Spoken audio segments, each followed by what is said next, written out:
आज 1 जून आहे आणि शेवटच्या टप्प्याचं म्हणजे 7व्या टप्प्याचं मतदान अगदी काही मिनिटांमध्ये संपणार आहे आणि त्यानंतर उत्सुकता शिगेला पोहोचलेली आहे ती म्हणजे एक्झिट पोलची।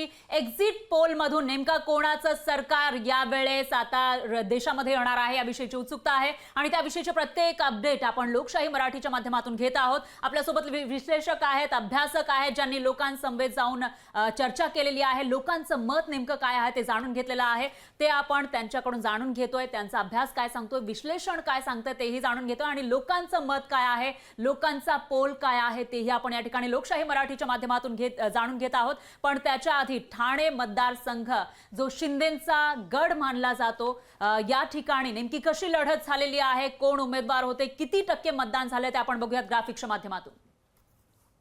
तर ठाण्यामध्ये शिवसेना, शिंदेच्या शिवसेनेकडून नरेश म्हस्के यांना उमेदवारी जाहीर करण्यात आली होती। अगदी शेवटच्या टप्प्यामध्ये काही दिवस उरलेले असताना त्यांना ही उमेदवारी जाहीर करण्यात आली। नरेश म्हस्के जे शिंदेच्या अतिशय जवळचे मानले जातात आणि शिवसेना फुटल्यानंतर पासून ते शिंदेची बाजू भक्कमपणे मांडत होते। त्यांना या ठिकाणी शिंदेंनी आपल्या जो गड मानला जातो त्या ठाण्यातून निवडणुकीच्या रिंगणामध्ये उतरवलेलं। तर दुसरीकडे ठाकरेंच्या शिवसेनेकडून राजन विचारे यांना इथे निवडणुकीच्या रिंगणामध्ये उतरवण्यात आलं आहे। त्यामुळे इकडची फाईट आता या ठिकाणचे लोक नेमका कोणाला मानतात, कोणाला कौल देतात या एका मुद्द्यासाठी महत्त्वाची आहे असं म्हणता येईल। शिंदेची शिवसेना की ठाकरेंची शिवसेना, खरी शिवसेना नेमकी कोणाची हे ठरवणारी ही निवडणूक आहे असंही बोललं जातं आणि त्याच्यामध्ये मतदान नेमकं किती झालं आहे ते आपण या ठिकाणी बघू शकतो। 2019 साली या ठिकाणी 49.39% इतकं मतदान झालं होतं आणि आता 2024 साली मतदानाचा टक्का वाढल्याचं पाहायला मिळते। 52.09% इतका मतदान या ठिकाणी झालेला आहे।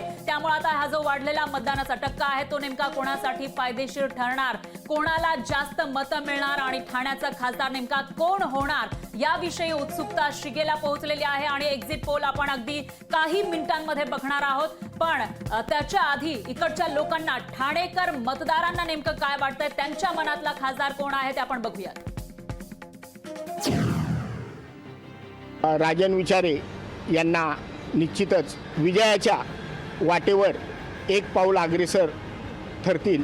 बिचारे सर, कहीं ना कहीं बिचारे सर का पल्ला भारी पड़ रहा है। नक्की कोण या लोकसभा मतदारसंघातून निवडून येईल हे अद्यापही निश्चित सांगता नाही येणार। ठाण्याचे विद्यमान खासदार राजनजी विचारे हे लीडनी येतील आणि खूप चांगल्या मतांनी विजयी होतील। बाजी कोण मारेल हा जर प्रश्न विचारला तर त्याचं उत्तर शिवसेना असं असेल।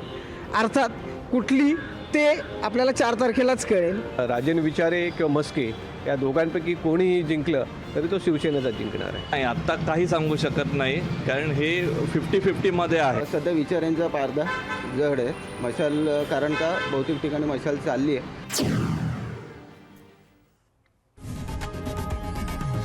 लोकशाही मराठी ऐका, पहा, जागरूक रहा।